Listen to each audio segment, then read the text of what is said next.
Good day guys, this is cadet Mohammad Jais. मैंने अभी first contract करके आया शिप से 6 महीने का।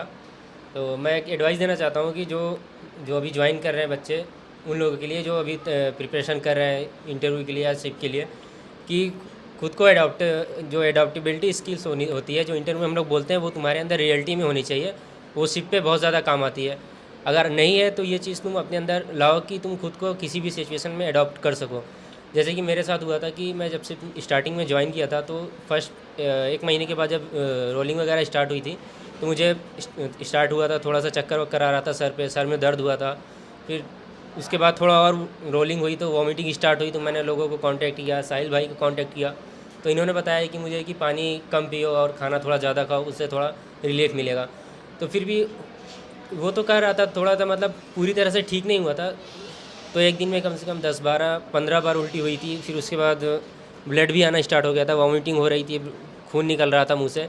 फिर बहुत परेशान हो गया था। तो मैंने कैप्टन से और चीफ ऑफिसर से बात किया कि सर ऐसा ऐसा हो रहा है, तो कुछ मेडिसिन दे दो, उससे कुछ तो रिलीफ मिलेगा। तो उन्होंने बोला कि अगर मैं अभी मेडिसिन दे देता हूँ तो फिर ज़िंदगी भर मेडिसिन ही खाओगे, तुम खुद को अडॉप्ट नहीं कर पाओगे। अभी खुद को हार्ड करो, खुद को मतलब अभी मेडिसिन के चक्कर में मत पड़ो, वो ठीक हो जाएगा धीरे धीरे। तो 1-2 दिन बाद हुआ, फिर मतलब 10 बार 12 बार वॉमिटिंग होती ही रहती थी। तो 3 दिन बाद ठीक हो गया। उसके बाद तो बहुत ज़्यादा रोलिंग हुई, 20 डिग्री 22 डिग्री तक रोलिंग हुआ। उसके बाद कुछ भी नहीं हुआ मतलब। तो ये चीज़ है कि खुद को अडॉप्ट करो किसी भी सिचुएशन में। और यही सिर्फ रोलिंग में ही नहीं, मतलब खुद को ऐसे भी सिचुएशन में अडॉप्ट करो कि जैसे सी ऑफिसर का टफ है तो रोना नहीं है, मतलब एक हैबिट बना लो कि ठीक है, इसकी मैं भी ये नॉर्मल बात कर रहा है, हमारे लिए ये चीज़ बहुत ज़्यादा हो रही है। हो सकता है वो सबसे ऐसे ही बात कर रहा हो, तो वहाँ पे भी खुद को अडॉप्ट करना है हर एक सिचुएशन में। So hi guys, my name is Sahil and I have done 3 ships and I have completed my cadetship. So I'll be talking about managing your financial things and everything.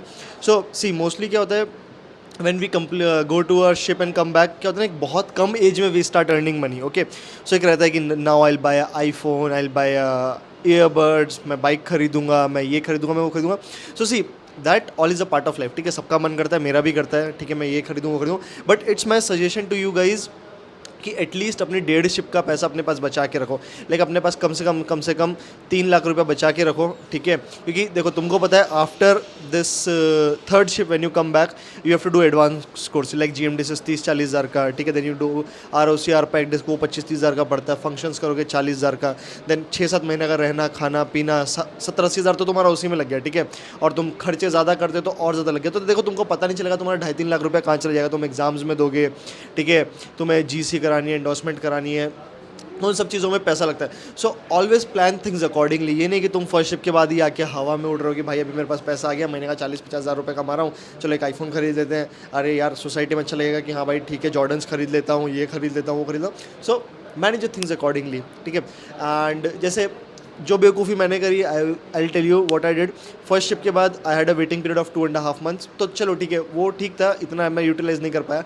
But अगर आपका waiting period 2-3 महीने का है, so you guys can go in do GMDSS course 6 महीने के बाद. Second ship के बाद आ रहे हो तो you can do ROC RPAC disc. ठीक है, इससे क्या होगा, जब तुम एग्जाम देने जाओगे तुम ऑलरेडी अपना 2 से 2.5 महीना बचा चुके होंगे. ठीक है, तुम 3rd शिप के बाद सीधा आओ, फंक्शन करो, उसके बाद एडवांस कोर्सेज करो एंड अपना रिटर्न ओरल देने जा सकते हो. So that also you can do. Thank you. Now I pass over to Faraz.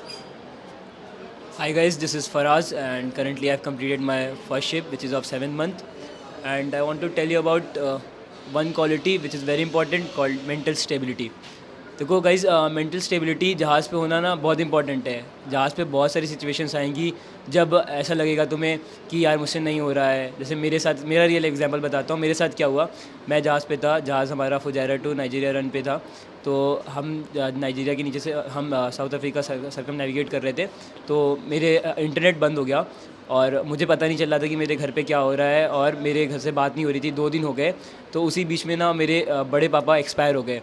तो एटलीस्ट मुझे 2 दिन तक पता ही नहीं चला कि मेरे घर पे क्या हुआ.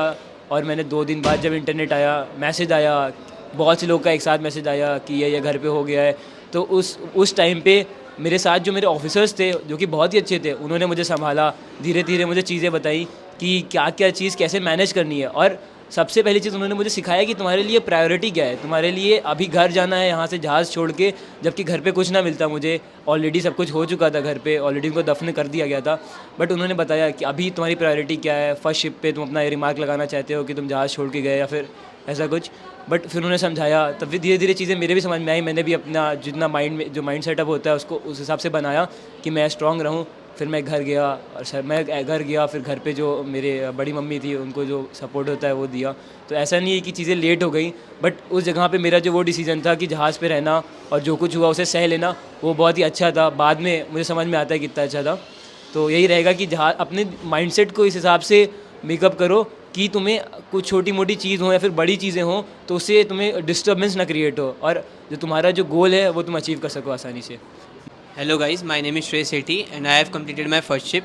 And one advice that I want to give is that you should always have hunger to learn.